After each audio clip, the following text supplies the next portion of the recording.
Misi utama kita sebenarnya adalah pengen ngebantu banyak individu dan komunitas. Oke, panti asuhan yang mau kita jadiin fokus juga gitu. Terus saya tanya ya, nyamperin, kenapa kamu gak mau ikutan? Terus jawabnya gini, Minim banget yang berani untuk bikin pelatihan tentang itu tadi.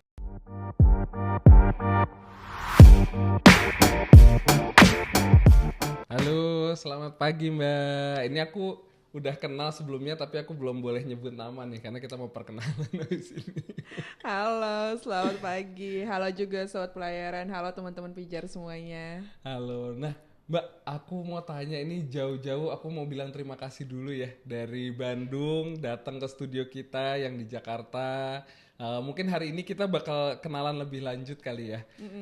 Karena kan aku senang banget pas kemarin kita bikin Futurist Hub di mana kita itu pengen banget sebenarnya ngebantuin, ngefasilitasin semua gerakan-gerakan yang niat baiknya itu emang bakal bisa berpengaruh ke masa depan Indonesia. Dan jujur waktu itu pas tim juga cerita ini menarik banget. Kita bahkan akan bahas banyak tentang panti asuhan juga ya. Ya, Nah betul. ini sangat menarik karena kan ya kita tahulah banyak perspektif. Bahkan aku sendiri dulu tuh kalau ngeliat panti asuhan tuh apa ya kayak tempat yang penerima sumbangan aja lah gitu ya. Bahkan di dekat rumah aku itu Mbak itu tuh ada tempat sumbangan yang ada boxnya gitu yang udah ada di depannya gitu. Nah dan kemarin kita kenalan via Zoom juga, terus habis itu kita tahu YTSB itu seperti apa dan aku pengen tahu lebih mendalam lagi nih. Dari Mbak Farhanah ya. Monggo Mbak, silakan perkenalkan diri dulu. Nanti aku akan banyak sekali pertanyaan buat Mbak Farhanah. Oke, siap. Terima kasih banyak Mas Pian gitu. Halo semuanya, nama saya Hana. Saya dari Yayasan Teman Saling Berbagi. Lebih tepatnya saya adalah bundanya YTSB. Gitu. Makanya saya punya panggilan panggung nih Mas Pian kalau di YTSB. Panggilannya Bunda Hana. Oke. Cocok ya? Cocok. Karena anaknya banyak gitu. Nah, ngomong-ngomong soal YTSB atau Yayasan Teman Saling Berbagi, kita ini adalah organisasi non-profit yang geraknya di bidang sosial pendidikan. Misi utama kita sebenarnya adalah pengen ngebantu banyak individu dan komunitas agar bisa jadi versi terbaik mereka. Oke. Tapi melalui pembelajaran sosial emotional learning gitu. Nah, salah satu komunitas atau penerima manfaat terbesar kita adalah mereka yang tinggal di panti asuhan. Oke. Baik anak, remaja maupun juga pengasuh dan pengurus gitu. Nah, kenapa panti asuhan gitu ya? Wah, ini bisa 1 jam nih podcastnya, teman-teman harus dengerinnya sampai beres ya. Kenapa panti asuhan? Karena sebenarnya historisnya panjang. Mau dengerinnya dari mana dulu nih? Dari cerita pengalaman pribadi saya ngebikin YTSB atau kita ngomonginnya tentang fakta tentang panti asuhan? Mau yang mana dulu nih? Mungkin aku tertarik sama apa trigger awalnya. Trigger ya, Iya, oke. kenapa dipilih panti asuhan yang mau kita jadiin fokus juga gitu.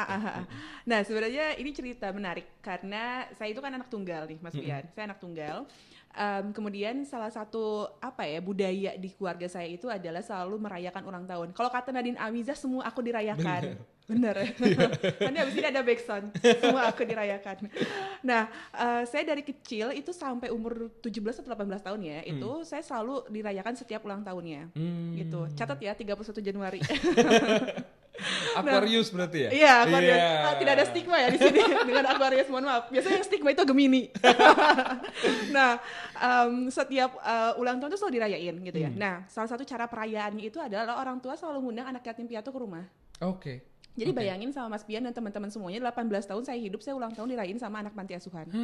Awal mula sih saya nganggapnya kayak oh ya udah memang itu bentuk ibadah gitu ya, kemudian bentuk kasih sayang dan sebagainya. Nah, pas ulang tahun ke-17, pas dirayain di rumah, saya ngeliat ada satu orang anak laki-laki duduk di pojokan gak mau ikutan main games ulang tahun. Gitu. Terus saya tanya ya, nyamperin, kenapa kamu gak mau ikutan? Terus jawabnya gini, ya kakak ngerayain ulang tahun, aku gak punya orang tua gitu. Kurang lebih bahasanya gitu gitu. Kurang lebih kayak gitu. Tapi di situ saya jadi kayak punya satu perspektif sendiri gitu ya. Ternyata ini empatinya keliru deh gitu. Menarik ya. Ini empatinya keliru dong. Maksudnya kita pengen membahagiakan orang, tapi justru sebenarnya kita nggak ngebahagiain orang.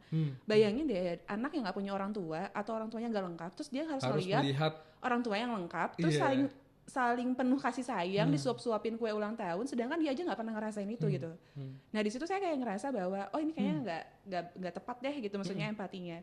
Terus di umur 18 tahun tuh saya bilang ke bapak saya gitu, udah deh jangan adain acara ulang tahun lagi di rumah sama anak panti asuhan, mendingan kita yang kesana aja, bawa kuenya, bagi-bagi langsung sama mereka. Wah bapak saya tuh kayak ngerasa nggak terima ya, kayak kok bahkan gitu sih? masih ada Iya, resistensi. iya. Oke. Enggak dong, ini kan bentuk apa namanya, bentuk kasih sayang, ini bentuk kebahagiaan dan sebagainya. Sempat nggak terima gitu, terus akhirnya saya bilang mendingan gak usah ada acara ulang tahun deh sekalian gitu, daripada sedih nanti kan, gitu. Karena memang saya masih inget banget ekspresi wajahnya tuh duduk di pojokan, gak mau ikutan main games, gak mau ikutan apa ya, maksudnya menghampiri MC dan sebagainya gitu ya. Berarti kan ini ada pertanda yang keliru ya. Nah dari situ akhirnya di umur 18 tahun karena saya ngerasa juga udah cukup dewasa untuk tidak dirayakan, akhirnya milih untuk nggak dirayain lagi dan akhirnya sayang ke panti asuhan gitu. Oke. Nah seiring itu trigger awalnya tuh. Trigger awalnya adalah karena selama 17 tahun hidup dirayainnya bareng sama anak panti asuhan gitu. Nah terus saya jadi ngelihat kok kayaknya tuh jatuhnya apa ya, seremonial banget gitu loh kalau ulang tahun ini, kayak anak panti asuhan seragaman gitu. Terus kayak ada formatting yang dibikin dan dikonsep gitu, bukan yang memang karena dasar pingin merayakan ya sebagai seorang tamu gitu ya, tapi itu kayak udah ada formatting konsepnya, kayak ada SOP-nya gitu loh, maksudnya baju, kemudian doanya apa gitu. Saya pikir ini sesuatu yang aktivitas yang perlu banyak dibenahi deh gitu loh maksudnya gitu. Apakah memang bicara panti asuhan hanya sebatas bicara seremonial aja, yang mana kita butuh mereka ketika kita punya acara pengajian, lebaran, puasa, mau sunatan, mau sebagainya gitu. Kan harusnya nggak gitu konsepnya di panti asuhan gitu. Makanya pas saya udah beres kuliah S1, akhirnya berpikir bahwa kayaknya saya perlu balik lagi ke panti asuhan, tapi untuk melihat sebenarnya realitanya tuh kayak gimana. Jadi pas saya beres S1 itu saya sempat melakukan etnografi selama seminggu sendirian. Saya tinggal di panti asuhan dari jam 7 pagi sampai jam 7 malam, cuma pengen ngelihat gimana mereka hidup. Termasuk bagaimana pengasuhnya ngasuh anak-anaknya gitu. Tapi itu ada resistensi nggak kan? Soalnya kan waktu Mbak etnografi ke sana, Bunda, waktu Bunda ke sana, itu kan ini mah Bunda mah lengkap keluarganya gitu. Enggak ada resistensi nggak dari mereka juga? Enggak, mereka belum tahu latar belakang saya kayak gimana. Nanti ada cerita yang plot twist-nya gitu. Jadi selama seminggu itu saya beneran kayak hidup aja gitu, mencoba melihat gimana cara mereka. Saya ngaku-ngakunya adalah anak yang melakukan penelitian sosial. Bilangnya kayak gitu gitu. Jadi saya ngelihat gimana hidupnya. Oh ternyata saya ngelihatnya kayak hidup anak asrama aja, biasa aja. Jadi perspektif saya yang kayaknya kasihan banget ya hidup mereka gitu. Kayaknya mereka tuh patut dikasihani banget gitu. Kayak mereka hidupnya tuh sangat di bawah tekanan gitu ya kesannya. Tapi enggak, mereka ketawa-ketawa aja, biasa gitu. Kayak saya ngelihat orang-orang normal berkumpul bersama keluarga gitu. Oh, kayak berarti ini ada perspektif yang salah nih sama mereka gitu. Dari saya dengan kepada mereka gitu ya. Itu yang pertama. Terus saya juga ngelihat pengasuhannya. Salah satu yang saya lihat adalah ternyata keteter banget ngasuh satu ibu panti ngasuh harus 20-30 orang anak. Dan dia punya anak sendiri. Kebayang gak sih dalam satu rumah itu dia punya anak kandung sendiri, plus dia harus ngurus 20-30 orang anak yang jarak usianya itu beragam gitu. Saya gak kebayang banget ini gimana ngasuhnya. Dan saya melihat banget ada maksudnya ada corak pengasuhan yang berbeda dengan pengasuhan-pengasuhan yang di rumah. Kayak misalnya anak 6 atau anak 4 atau anak 3 gitu ya. Oh ternyata ini juga satu isu gitu ya. Oh pengasuhan di sana. Terus kemudian berkaitan dengan kepengurusan di dalam panti asuhan di bawah yayasan. Ini itu juga kompleks gitu.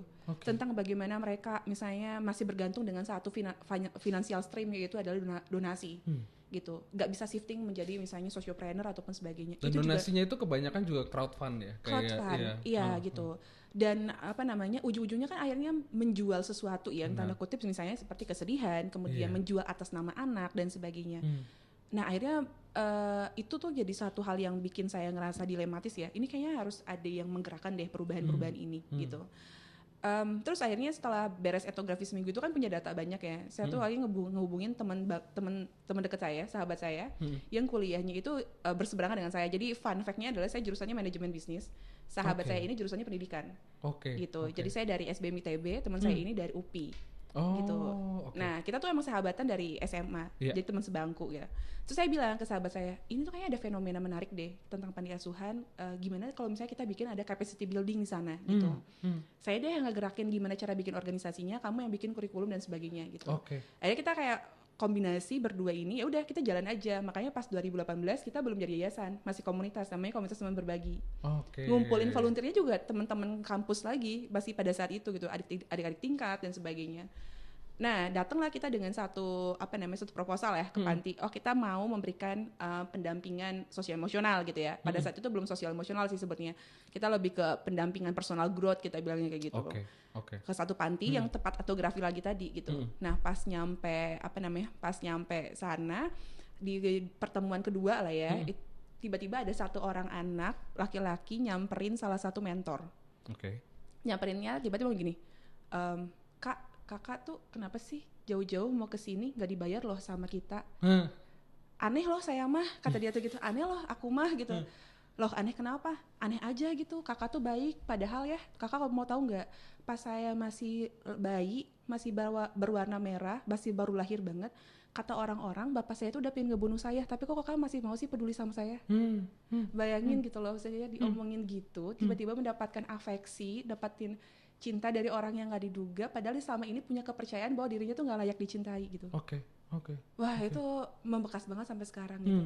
Terus pernah ada yang ngomong juga ke saya gitu, anaknya itu anak duafa, jadi dia orang tuanya lengkap, tapi memang latar belakang di kampungnya itu anaknya sering tawuran, jadi dia dimasukin ke panti karena orang kampung menganggap panti itu pesantren. Iya sebagai detensi gitu ya. Iya, karena menganggap panti itu pesantren buat orang-orang kampung itu. Saya juga bingung kenapa menganggap pesantren.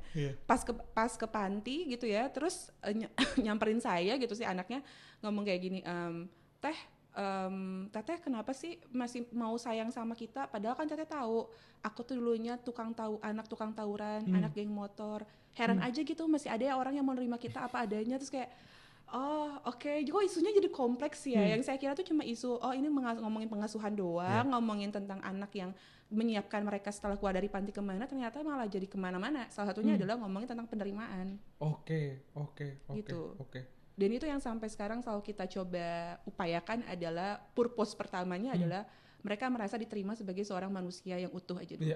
Tanpa melihat mereka anak panti gitu. Itu dulu sih sebenarnya purpose pertamanya. Dan itu kan mungkin perspektif keluarga yang sebenarnya ya. Kita benar-benar ngelihat apa adanya gitu. Nah, ini mungkin lanjut nih ke pertanyaan kedua nih. Kenapa esensi berkeluarga itu ya, feeling mereka itu belongs to a family gitu ya. Keluarga itu penting ya buat mereka gitu. Karena pada dasarnya di YTSB itu kita percaya kalau yang namanya well-being is derived from relationship. Kita akan sejahtera ketika kita punya relasi yang baik gitu. Baik terhadap diri sendiri maupun terhadap orang lain gitu. Dan di panti asuhan ini sebenarnya meskipun mereka bukan keluarga yang saling melengkapi ya, maksud dalam artian keluarga utuh dengan kandung, tapi saya merasa bahwa menciptakan rasa kekeluargaan gitu ya, itu penting banget. Jadi saya pernah bilang ke anak panti, bedakan mana kalau di bahasa Inggris ada istilah gini, mana home, mana host gitu. You are in home gitu. Kamu tuh sedang dalam rumah gitu. Jangan menganggap panti ini seperti bangunan gitu, tapi menganggap bahwa ini adalah rumah. Jadi ketika kamu menganggap ini ada rumah, maka kamu harus menerapkan 3 prinsip kata saya gitu. Yang pertama adalah kamu harus bisa saling menguatkan. Kamu semua harus bisa saling bicara baik. Dan yang ketiga adalah kamu semua harus bisa saling mencintai dengan lebih baik setiap harinya. Itu yang kita terapin di panti. Ini menarik banget ya, karena di sini ada satu kata yang powerful yang aku juga kayaknya pengen bahas nih. Di sini ada kata cinta nih, dan ini kan kaitannya erat sama yang tadi Mbak Hana bahas tentang empati. Nah, kenapa akhirnya dari situ dikembangkan menjadi mungkin ya kurikulumnya? Aku juga penasaran tuh. Kenapa sosio empati itu jadi akhirnya penting banget gitu untuk si anak-anak ini? Apakah karena kan tadi dari cerita Mbak Hana aku nangkepnya banyak di kita nih ya yang pemberi sumbangannya ke panti asuhan apa segala macam itu empatinya salah. Tapi apakah di dalam panti asuhan juga empati itu juga dilihat sebagai hal yang salah juga apa gimana Mbak? Boleh diceritain? Sebenarnya kalau kita ngomongin empati dulu ya, pada dasarnya kan empati itu adalah suatu perasaan ingin terkoneksi. Makanya kalau di YTSB kita membedakan empati dengan simpati itu dengan suatu definisi yang simpelnya kayak gini. Kalau empati itu adalah I'm with you. Kalau simpati itu adalah I feel you. Ketika misalnya kita merasa kasihan dengan anak panti asuhan, sebenarnya itu simpati. Tapi ketika kita ingin menjadi bagian dari mereka, ingin terlibat dengan mereka, itu empati. Gitu. Beda kan antara hanya merasa dengan ingin menjadi bagian, effortnya juga bakalan beda kan. Gitu. Nah, ketika ingin menjadi bagian, maka kita punya ketertarikan dan kita ingin nyari tahu, gimana sih hidupnya, butuhnya apa, gitu, pengennya apa. Gitu, karena bisa jadi adalah pada saat kita ingin berbagi itu butuhnya kita, bukan butuhnya orang. Oke deh, emang anak panti asuhan butuh sembako, butuh, tapi mungkin ada yang lebih butuh. gitu. Butuh nggak sih sebenarnya misalnya ternyata mereka butuhnya adalah pengembangan hard skill gitu. Sehingga mereka setelah keluar dari panti tahu mau ngapain gitu misalnya. Tapi saya nggak bilang kalau yang namanya uang dan sembako dan sebagainya itu nggak penting. Ya penting, tapi pertanyaannya adalah apakah ini dibutuhkan atau tidak? Karena kan jauh lebih baik ketika kita memberikan cara dibandingkan memberikan umpannya aja gitu maksudnya. Dan apakah itu satu-satunya cara? Kan soalnya itu juga yang ada di pikiran kita masyarakat luas lah gitu.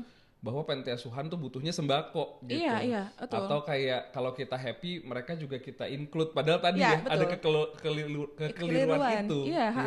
Nah, masalahnya tuh butuhnya siapa gitu. Benar. Itu kan satu gitu. Nah, kalau di sosial emosional sebenarnya itu adalah hasil bagaimana kita melihat dan mengobservasi. Jadi kita comes up dengan kurikulum sosial emosional tuh bukan yang dengan tiba-tiba karena kita ngerasa yaudah ini YTSB ngerasa butuh enggak. Tapi karena tadi ya pengalaman etnografi kita, kemudian hasil kita interview dengan para pengasuh, kemudian kita melihat historis keberhasilan mereka setelah keluar dari panti. Itu akhirnya membuat kita jadi memahami bahwa ini anak-anak ini butuh life skill. Life skill yang nanti mendorong mereka bisa hidup bermasyarakat dengan baik gitu. Nah, untuk bisa hidup bermasyarakat dengan baik kan kamu harus punya hubungan baik ya dengan dirimu sendiri dan juga dengan orang lain. Hubungan dengan diri sendiri itu namanya emotional skill atau emotional competence. Dengan orang lain itu adalah social skills. Tapi kan sama, kita nggak akan pernah bisa ngebangun hubungan dengan orang lain kalau diri kitanya sendiri aja belum tuntas. Ya kan? Nah, makanya itu dikuatkan banget sama kita di panti itu agar nanti ketika mereka udah kelas 3 SMA, udah keluar dari panti, mereka tuh jadi bisa mutus gitu loh lingkaran ini. Karena kekhawatiran kita ketika nggak punya pengalaman atau pemahaman tentang sosial emosional, mereka punya anak lagi, menikah dengan orang, menikahnya salah, nggak tahu cara menjalin relasi, anaknya masukin lagi ke panti. Dan itu kan jadi kayak gitu terus-terusan. Di panti tuh banyak banget yang kayak gitu. Adiknya siapa, keponakannya siapa, masih ada hubungannya gitu loh. Lo kan kayak nggak diputus gitu loh circle-nya gitu maksudnya. Nah itu akan muter terus ya. Iya, saya tahu sih ini panjang banget ya, maksudnya nggak diukurnya dalam waktu 1 tahun 2 tahun, tapi setidaknya ya balik lagi purpose pertama adalah mereka bisa belajar menerima diri mereka sendiri karena sejujurnya itu mudah dilihat sebenarnya. Mereka jadi lebih nyaman, mereka jadi mau sekolah, mereka jadi tahu mau kemana gitu. Mereka accept diri mereka sendiri, mereka compassion gitu loh sama diri mereka sendiri gitu. Ini menarik Mbak, soalnya banyak kalau misalnya kayak di Pijar aja kita tuh kan punya namanya future skills, di mana itu melatih hard skill untuk anak-anak kuliah gitu. Dan aku banyak banget lihat kayak ruang guru segala macam, banyak inisiatif di Indonesia yang melatih tentang hard skill ini. Tapi minim banget yang berani untuk bikin pelatihan tentang itu tadi sosial emosional gitu, empati. Karena mungkin ya kayak ini kalau misalnya kita ketemu sama orang tua konvensional atau seperti apa, ini nih kayaknya susah deh kalau misalnya kita belajar ini nanti emang dapat duitnya dari mana? Betul. Dan ini kan pasti aku yakin pasti ada nih resistensinya gitu. Betul. Itu gimana tuh ngomongnya ke teman-teman dari yatim piatu, dari panti asuhan segala macam gitu, ada nggak resistensinya atau seperti apa ceritanya? Oh banyak banget ya. Maksudnya penolakan kita untuk masuk ke dalam panti asuhannya mereka aja beberapa kali kita ditolak karena kita dianggap bahwa ini tidak urgensi programnya. Betul. Gitu. Pasti ada stigma itu. Dibandingkan pelatihan bahasa Inggris ataupun dibandingkan pelatihan menjahit. Gitu. Itu resistensi banget kan ya.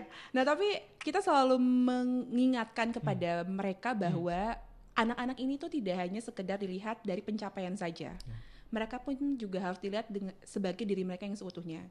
Makanya kenapa kita lebih cenderung jarang ngebahas tentang soft skill, life skill atau social emotional learning gitu ya. Karena sebenarnya simpelnya gini, manusia tuh lebih seneng ngomongin pencapaian dibandingkan perasaan. Di mana-mana ketemu reuni kan apa sih yang ditanya? Anak berapa? Kerja di mana? Lanyardnya udah BUMN belum? Lega lanyard BUMN nggak boleh ikut reunian kayak gitu. Kan nggak pernah ditanya gimana kabarnya, bahagia nggak sama hidupnya, gitu, seneng nggak dengan pekerjaannya, itu kita nggak biasa gitu loh bahas kayak gitu. Nah, jadi ketika YTSP bawa ide ini, itu sebenarnya kayak kita mencoba mendobrak social value yang ada sebenarnya gitu. Tapi sejujurnya kita ngerasa ini penting. Apalagi di panti asuhan yang biasa hidup dengan pencapaian ya. Segala hal diukur dengan sumbangan, donasi, dan sebagainya. Bahkan dulu pas awal-awal saya ke panti asuhan gitu ya, saya pernah disamperin anak SD, pertanyaan ke saya adalah ini, Teh Hana hari ini bawa makanan apa? Nggak bawa apa-apa deh. Pemberi harapan palsu banget. Ini. Oke. Oke, balik lagi, kita ngobrol-ngobrol lagi ya, lanjutin tadi kita break makan siang dulu. Enggak ada teknis ya, ada gangguan teknis, tapi nggak apa-apa. Tadi lagi seru-serunya nih, kita ngebahas tentang gimana resistensi untuk mengajarkan atau memberi penyuluhan tentang sosial tadi ya, ilmu sosial dan emosional. Nah, ini mungkin kita lanjut ke pertanyaan berikutnya. Ketika udah mulai diajarkan nih, kita penasaran banget sebenarnya. Cara ngaplikasiinnya tuh seperti apa sih? Bentuk pengajarannya kayak gimana tuh? Tentang empati di panti asuhan ya khususnya. Monggo Mbak Hana. Oke, kalau misalnya di JTSB sendiri sebenarnya intervensi kita tuh nggak jauh dari 3 hal ya. Training, mentoring, sama coaching gitu. Jadi bahkan di setiap masing-masing panti asuhan sendiri pun gitu ya, itu kita customize kebutuhan sosial emotional learningnya. Jadi mungkin ada panti asuhan yang mungkin harus mulainya tuh dari self awareness dulu. Tapi ada panti asuhan yang itu tuh udah kuat. Jadi kita bisa mulai langsung ke tentang relationship skill. Gitu. Jadi kita memang sebelum kita masuk kita assessment dulu semuanya. Anak, pengasuh maupun juga antar peers mereka kita assessment gitu. Dan itu kan satu hal yang penting ya, karena ketika kita mau mengaplikasikan empati yang sesuai dengan kebutuhan seseorang ataupun komunitas, kita butuh data gitu. Kita butuh apa yang menjadi memang dasarnya mereka gitu. Jadi kita nggak bisa berdasarkan asumsi YTSB doang gitu, makanya pasti akan selalu ada namanya pre-assessment sebelumnya gitu. Itu salah satu bentuknya, karena kita di YTSB itu percaya kalau berbuat baik sendirian itu tuh gampang. Tapi berbuat baik yang melibatkan banyak orang dan akhirnya menjadi sebuah dampak besar itu butuh strategi. Jadi sehingga nggak bisa disamain antara konotasi baiknya kita sendiri dengan baik yang memang dikhususkan untuk banyak orang. Gitu. Dan berbuat baik buat banyak orang tuh gak gampang. Makanya tadi butuh strateginya, salah satunya adalah pre-assessment. Sehingga kita merasa bahwa ini dibutuhkan banget sama mereka atau tidak. Gitu. Nah itu salah satu bentuk aplikasi empatinya ya. Kalau untuk ngomongin kurikulumnya sebenarnya banyak kurikulum yang menjadi turunan-turunan dari apa yang sudah diajarin sama YTSB ya. Salah satunya adalah mungkin kita punya satu kurikulum namanya PCP. Itu adalah Parent Yourself in Compassion and Positive Ways. Jadi bagaimana anak-anak ini punya yang namanya keterampilan yaitu self compassion. Gitu, mereka diajarkan dari proses menerima diri sendiri sampai gimana caranya menyayangi diri mereka sendiri. Itu ada satu set kurikulumnya. Atau kurikulum ngomongin tentang responsible decision making untuk anak-anak yang mau lulus SMA atau SMK gitu. Nah, mereka diajarkan tentang bagaimana bikin goals, bagaimana mereka bisa bertanggung jawab dengan pilihan mereka, dan juga yang paling penting adalah bagaimana mereka bisa menentukan sebuah pilihan yang tepat. Itu juga ada kurikulumnya gitu. Itu kan sebenarnya hal-hal hidup ya, keseharian. Tapi kebetulan aja distrukturisasi sama kita, jadiin sebuah pola belajar. Sehingga nanti pada saat mereka sudah keluar, mereka jadi punya pemahaman dan juga pola berpikir yang tepat gitu. Nah, ini kan tadi ngomong berbuat baik sendirian itu mudah dan itu benar banget lah gitu. Tapi ketika kita sudah melibatkan banyak pihak, apalagi dari sisi beneficiaries ya, ini sangat beragam. Tadi udah dijawab, solusinya adalah gimana setiap aksinya teman-teman itu juga ada assessmentnya ulang untuk mengenhance bagaimana caranya membantu mereka. Tapi aku penasaran, ini adalah gimana kalau misalnya kita nih kayak aku atau mungkin teman-teman yang nonton ini juga pengen ikut bantu juga, pengen kontribusi juga gitu. Itu caranya gimana Mbak? Apakah kita cuma akan jadi penonton dan ulang tahun mengundang aja kayak tadi, atau ada cara apa sih Mbak yang bisa kita lakukan gitu? Oke, sebenarnya paling gampang adalah terlibat dengan organisasi yang bergerak di bidang panti asuhan, karena saya pikir banyak ya. Yang terlibat di bidang itu mungkin dengan cara-cara yang beragam ya. Ada yang mungkin misalnya hanya bikin misalnya program bermain di panti gitu ya, atau mungkin misalnya mengajarkan hard skill tertentu, silakan ikuti gitu. Karena dengan demikian kita lebih punya banyak masa untuk saling bergerak gitu ya. Karena di panti asuhan sendiri saya percaya pengasuhan itu tanggung jawab bareng. Jadi kalau itu cuma tanggung jawab Bapak dan Ibu Panti, tanggung jawab Kemensos, tanggung jawab Dinsus, kayaknya itu salah banget gitu loh. Itu tanggung jawab kita semua. Gitu. Terus itu yang pertama, dan yang kedua adalah ikut YTSB. Itu paling gampang ya buat yang di Bandung ikut YTSB. Caranya gimana tuh? Cara ikutnya? Oke, tinggal ikuti aja sebenarnya apa yang ada kegiatan di Instagramnya YTSB official @YTSB_official, dan juga LinkedIn-nya kita. Nanti biasanya kita punya beberapa program yang bisa saling melibatkan satu sama lain gitu. Atau yang ketiga sebenarnya tanpa perlu ikutan organisasi pun juga kita bisa aja main ke panti asuhan, ikut ke sana gitu ya. Maksudnya mengajukan diri sebagai misalnya seorang mentor bahasa Inggris, kita mungkin bisa matematika gitu. Kita itu misalnya, bisa ada caranya. Bisa gitu maksudnya. Aku beneran nggak tahu soalnya. Itu tinggal datang aja sebenarnya. Sesimpel tinggal datang aja, bilang ke pengurusnya. Dan kita mau menawarkan bantuan itu gitu. Karena saya yakin pasti mereka butuh gitu. Salah satu yang sering saya temukan adalah kebutuhan untuk membantu anak-anak panti asuhan yang ingin kuliah. yang mau SNPT gitu ya, SBMPTN dan sebagainya gitu, itu butuh ada tutor kan. Nah kita tuh kurang orang kadang hal-hal kayak gitu. Atau mungkin kita juga bisa melibatkan kalau misalnya kamu sebagai mahasiswa, gerakan-gerakan community development di kampusmu bisa juga dihubungkan dengan panti asuhan. Gitu. Tapi bukan yang untuk sekedar ngumpulin donasi doang, tapi juga ada aksi yang memang itu bisa berkelanjutan dan terukur. Itu paling penting. Gitu. Karena pada akhirnya panti asuhan ini adalah satu ekosistem yang butuh banyak sekali bantuan dari hulu ke hilir, dari pengurus, pengasuh, anak, remaja yang ada di sana. Gitu. Dan balik lagi pengasuhan tanggung jawab barengan. Gitu. Oke. Thank you banget Mbak Hana. Ini sangat mengubah perspektif banyak orang termasuk aku dan mungkin teman-teman Futurist Hub juga di sini gitu. Cara kita ngelihat panti asuhan dan bantuan apa, dan aku rasa itu penting banget untuk kita ngeformat lagi ya otak kita semua kalau mereka itu bukan cuman butuh sembako. Iya, betul. Dan itu mungkin sesuatu yang semua orang di Indonesia harus tahu, dan thank you banget udah sharing ke kita juga caranya kayak gimana. Menurutku itu sangat penting. Aku beneran terdorong ya untuk kita sekarang kalau misalnya lihat panti asuhan, mungkin kita banyak ya ngelewatin di jalan-jalan, itu nggak perlu cuman harus finansial. Walaupun tadi ya finansial itu cukup penting ya. Tapi buat teman-teman yang bisa punya skill bahasa Inggris, punya skill apapun, datang dan minta aja ya kayak ajukan ngomong diri aja untuk terlibat gitu. Oke. Oke, Mbak Hana, terima kasih banget udah datang ke podcast ini, dan thank you udah sharing semua hal tentang panti asuhan. Kita banyak banget persepsi-persepsi yang akhirnya dibenerin ya dari tadi, di mana kita tuh sebenarnya bisa ngebantuin panti asuhan nggak cuman dari sembako doang, tapi bisa dari pelatihan, dari segi emosional bahkan itu juga mereka sangat butuhkan. Dan teman-teman, abis ini bakal ada episode yang akan ngupas tuntas lagi tentang pentingnya belajar apa itu keluarga, sosio empati, dan kali ini kita tutup dulu. Saya Alfian Dakaruza dari Futurist Hub. Saya Hana dari Yayasan Teman Saling Berbagi. Kami pamit undur diri dulu. See you in the next episode. Dah. See you.